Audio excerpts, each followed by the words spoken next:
කතන්දරේ අහගන්නට ළඟට එන්න මෙන්න විස්තරේ කොක්හාමි නරි නයිදයි මහවනන්තරේ උඹ යාළුවෝ දෙදෙනෙක් හුවා නිරන්තරේ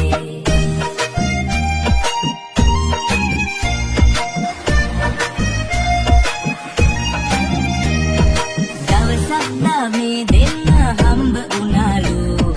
නරි නයිදේ කොක්හාමිට මෙහෙම කිව්වලු රස කෑමක් කන්න අපේ ගෙදර එන්නලු කොක්හාමිට සිනා වෙලා කැමති උනාලු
ගෙදර ගිහිල්ලා ඉඳගත්තා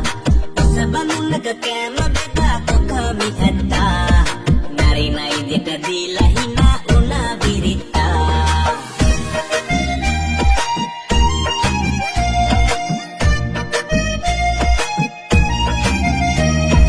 නරි නයිදට කන්න දරුව මෙහෙම හිතන්නා මම කෙරේ ඒ කපටි වැඩේ මට පළ දුන්නා එලෙස සිතා ලැජ්ජාවෙන් ගෙදර දුවන්න